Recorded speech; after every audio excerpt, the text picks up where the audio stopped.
سلام دوستان، خوش آمدید به کانال پختوبحث‌های خانگی. ما امروز همراه یک نمود سالتی کرایسکی با کرم و سبزی تیار میکنیم. محصولات لازمه برای ما: کرم، یک دانه سبزی، یک دانه بادرینگ گرفتم، بلگری سرخ گرفتم، پیاز، اکراب، چسناک، 3-4 قاشق روغن رستنی، نمک، بلگری خشک. ما در اول کرم میگیریم، 4 کنجه ریزه میکنیم. 4 کنجه کلان کلان ریزه میکنیم. خواهی 4 کنجه ریزه کنی، خواهی درازک شکل ریزه کنی. 4 کنجه ریزه کنیم. اون سالتی کرایسکی میشه. بنهایت سالتش خوشخور با لذت. با ما این پریپراوه ها که کنیم بنهایت بوی نغز میکند، بوی خوش میکند. برای همین خواستم امروز طرز تیار کنی سالتی کرایسکیه با شما توصیه کنم. زنها کرمه میتر 4 کنجه ریزه میکنه. میخوای 4 کنجه رو ریزه میکنه. 4 کنجه ریزه کردیم. ما یک دانه سبزیه من با تیارکه همراهی این سالتی مرکاکه میگذارانیم. کولی کرمبه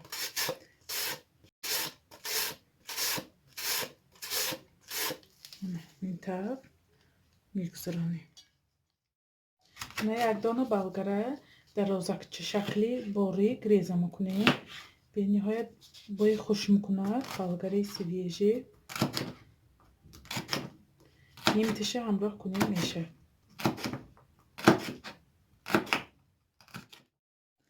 من بلگرم همراه کردم. اکنون من نمک و بلگری سرخه خوشرو آمیخته میکنیم. ساکی همین سبزی کرمه میبراریم که سالتی ما ملایمی خوشخوری نغز بیاد. ما تا های 10-15 دقیقه ما همینه آمیخته کرده ساکش میبریم. من نگاه کنید الکی بیخی و کرمی ما ملایم شوی به در آمد. ما هرچقدر اینو آمیخته میکنیم که برای خودش نمک گیرد و ملایم شود. حرکت کنیم که من همین طور ساکش برود. ما اکنون من یک دانه بادرینگ تقسیم کنیم. میتونید بادرینگ همراه نکنید. خیلی بادرینگ برای چی همراه میکنید؟ بوی خوشرو میکند، بوی سویجی سلام میکند.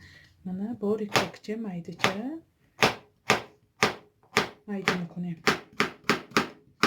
اگر ما اینو درازک مایده کنیم مثل سبزی مایده کنیم، ما وقتی آمیخته کریبه بادرینگ ما آب شده میرد. برای همین ما اینو کلام میکنیم که زنده استد. من بادرینگ مایده کردی ما اکراب،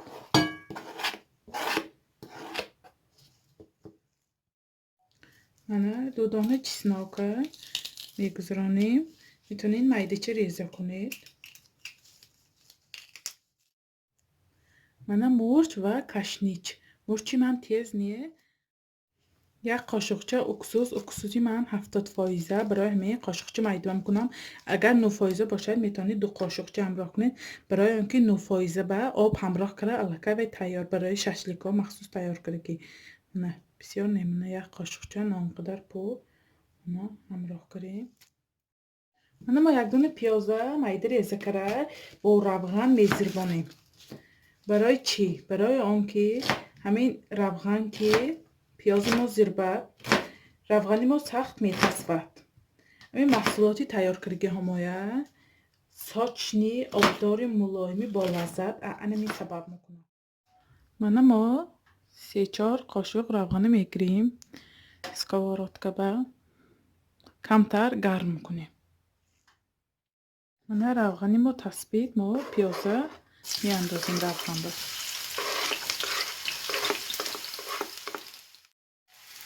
باید تا کمتر سرخ شدنش ما تثبانیم روغن ما.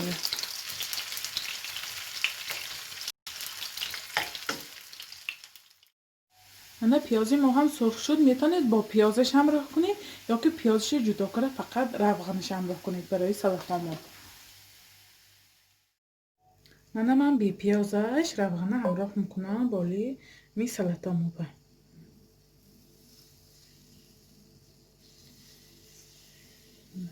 می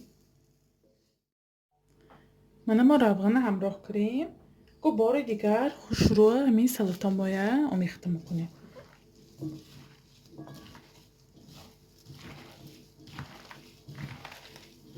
حالا به نهایت بوی خوش میکند. نگاه کنید چه ساچنی اومد.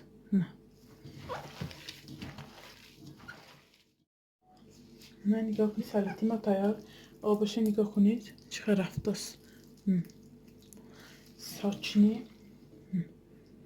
ما این سلطامویا جمع کرده مانده جمع میکنیم. Она ягонда тарелкаче монда болош ба ягон чи вазми мимонем. Масалан об ягон бонка ба монда 1 соат нигоҳ медорим бо салати мо хушро тайёр мешавад. Мана салати мо ҳам тайёр шуд. Нигоҳ кунед чӣ хел обаш ҷудо шуд.